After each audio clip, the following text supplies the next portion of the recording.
Guys कई बार अक्सर हमें अपनी डेली लाइफ में इस तरह के सेंटेंसेस बोलने होते हैं, जैसे कि इतना भोलापन अच्छा नहीं है, इतनी बेवकूफ़ी अच्छी नहीं है, इतना आलस अच्छा नहीं था, इतना गुस्सा अच्छा नहीं है।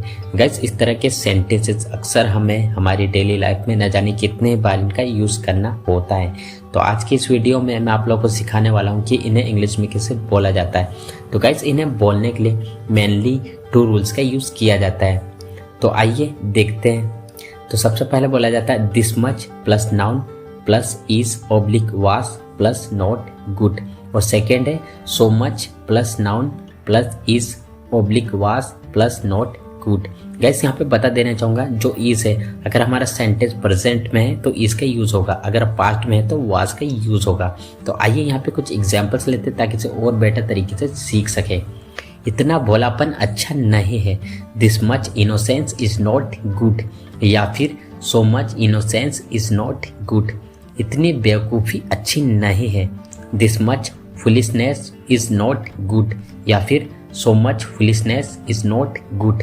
इतना आलस अच्छा नहीं था, this much laziness was not good, या फिर so much laziness was not good. इतना गुस्सा अच्छा नहीं है, this much anger is not good, या फिर so much anger is not good. इतना लालच अच्छा नहीं है, this much greed is not good, या फिर so much greed is not good. इतनी बेवकूफ़ी अच्छी नहीं थी, this much foolishness was not good, या फिर so much foolishness was not good. इतना स्वार्थ अच्छा नहीं है, this much selfishness is not good.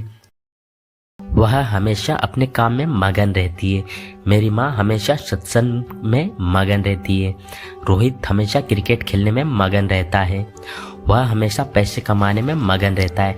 तो गाइस इस तरह के सेंटेंस जो कि हमें हमारी डे टू डे लाइफ में न जाने कितने ही बार इनका यूज़ करना होता है, और आप लोगों ने न जाने इनका हिंदी में कितनी ही बार यूज़ किया होगा और अक्सर सुना भी होगा।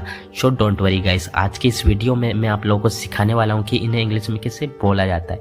तो गाइस इन्हें इंग्लिश में बोलने के लिए जिस स्ट्रक्चर का यूज़ करते हैं आइए देखते हैं। तो सबसे पहले बोला जाता है सब्जेक्ट, उसके बाद में हेल्पिंग वर्ब के बाद बोला जाता है इनग्रोस्ड, फिर उसके बाद में in plus object plus verb में आईएनजी अगर है तो गाइस यहाँ पे कुछ एग्जांपल्स लेते हैं ताकि इसे और बेटर तरीके से सीख सके। मेरी माँ हमेशा सत्संग में मगन रहती है, my mother is always engrossed in satsang, my mother is always engrossed in satsang. Rohit हमेशा क्रिकेट खेलने में मगन रहता है, Rohit is always engrossed in playing cricket, Rohit is always engrossed in playing cricket. वह हमेशा पैसे कमाने में मगन रहता है, he is always engrossed in earning money, he is always engrossed in earning money. मैं हमेशा नए नए इंग्लिश स्ट्रक्चर बनाने में मगन रहता हूँ, I am always engrossed in making new English structures, I am always engrossed in making new English structures. वह हमेशा गाने सुनने में मगन रहती है,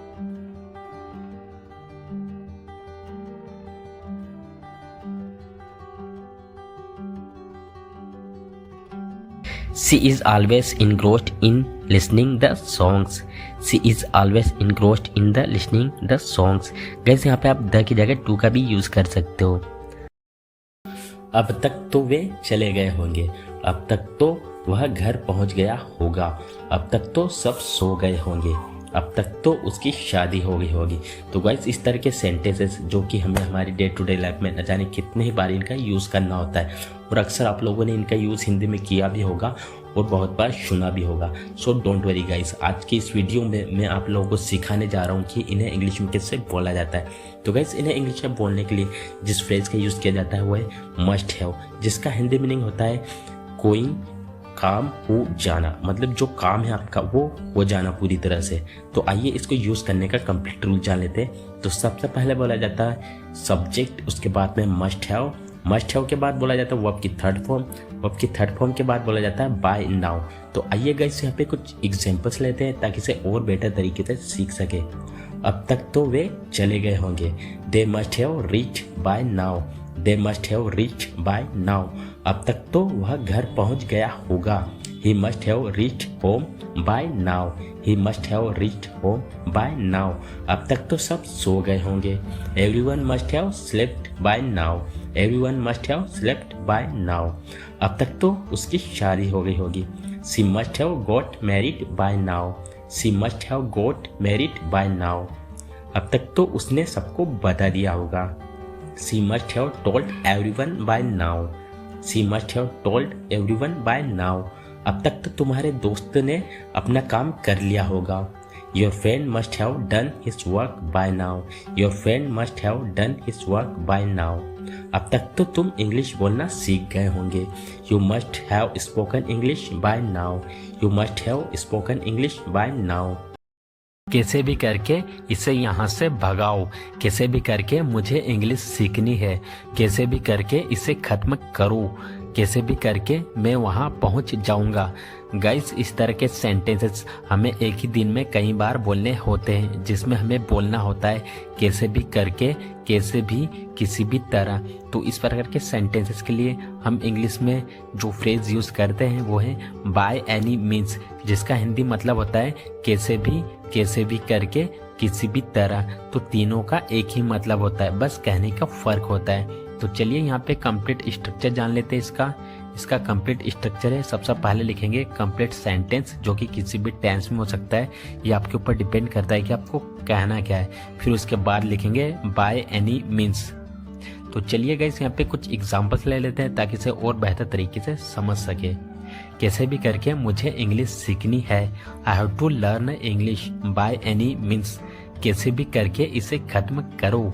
finish this by any means, कैसे भी करके मैं वहाँ पहुँच जाऊँगा। I will go there by any means, कैसे भी करके इसे यहाँ से भगाओ। Drive him away by any means, कैसे भी करके उसे एक बाइक खरीदना था। He had to buy a bike by any means, कैसे भी करके तुम्हें यह काम करना है। You had to do this work by any means, कैसे भी करके तुम्हें उसे मनाना है।